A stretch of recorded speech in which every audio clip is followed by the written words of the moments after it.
Welcome back, YCN Sports Talk. Jeremy Stout, Brett Franklin in studio, getting over to the Red Sox, the hot topic. And as we were talking on your show yesterday on the radio, 12 to 1, if you ever want to tune in, 94.5 FM, ESPN Radio of the Upper Valley, middays, Monday through Friday.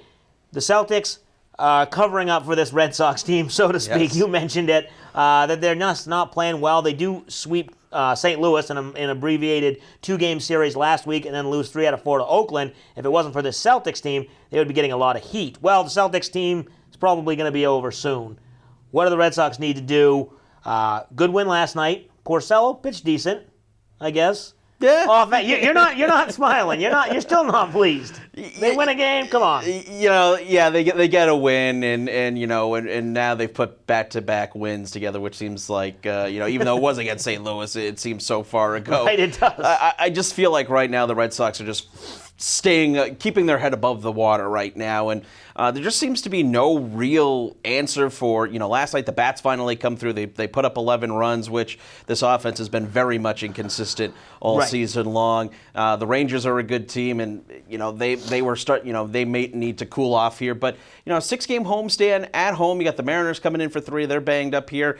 If you win 4 out of the 6, I think you need to start winning series. Right, exactly. That's the big thing. You can't just continue to play catch up to the Yankees, because it really doesn't seem like right now that they're slowing down anytime soon. In Baltimore, I know you're kind of in the belief that they're going to fall off here and that they're going to come back down to earth, but I've said that in the past before, so I've been burned. They haven't, and that's the strange thing about this Orioles team. It always seems like they're overreaching and overachieving, and then they never fall back down to earth. So before we get into what the Red Sox might need to do to fix this problem, they have Chris Sale tonight. It seems like once every 5th day, you can kind of breathe easy. But last time he gave up 2 runs, they lost 3-2 against Oakland. So hopefully that offense will continue. Goes back to that offensive woes, really. And Chris Sale, it's almost become must-watch for him. Every time he's out there pitching and trying to be the first pitcher since 1913 to have 9 consecutive straight starts with 10 or more strikeouts. So that's pretty impressive. If they don't have Chris Sale, what would this team look like this year? My goodness. Pretty bad. It would be pretty bad, yeah. So,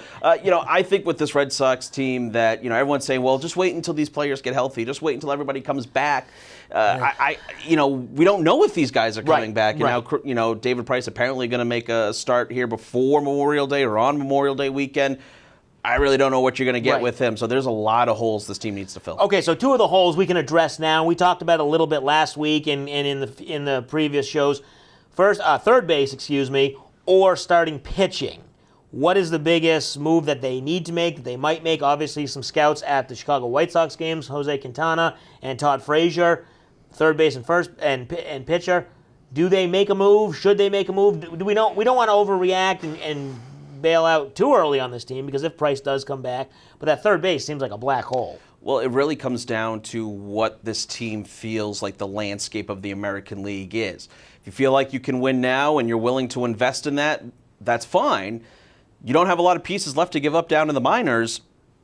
So if you're going to make a deal, you better hope that you get to the ALCS or you get to a World Series.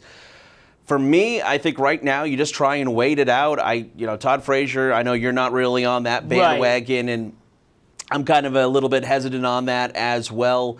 I just don't feel like giving up a top prospect, which Chicago's going to want. They're in full rebuild mode, so they're going to want a top prospect. Yeah. Are you willing to give that up for whatever is left of this season? That's what Dave Dombrowski gets paid for, and we're going to have to wait and see. All right, so we've talked about this before, our favorite topic, who is on the hot seat.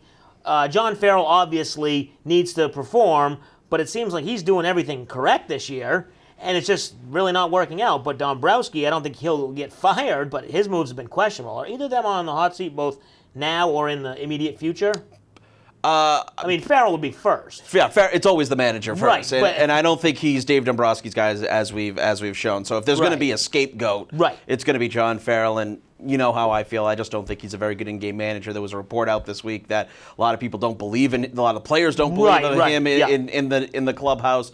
So I think right now a lot of the blame has to go on Dave Dombrowski, but where will it go? Probably on John Farrell because, well, he's kind of the scapegoat now, as every manager. Well, and rightfully so to some degree, but then if Dombrowski pulls that trigger and gets rid of Farrell, then all eyes are going to point to him, and he'll be under a microscope. So I think you better be careful before he does that. Okay, quickly, before we hit the break, are you bailing on this team, or right now, AL East, do you think they could still win the division? Very, very still there, but Barely. this team has to start turning it around. The month of June, the schedule is going to be really tough, and they're going to need to start getting some wins at home here pretty shortly. All right, so baseball, we got plenty of time to go, but as Brett mentioned, the Red Sox need to start winning. Football is a few months away, but there's always something to talk about on the gridiron, so we'll talk about that when we come back. You're watching YCN Sports Talk.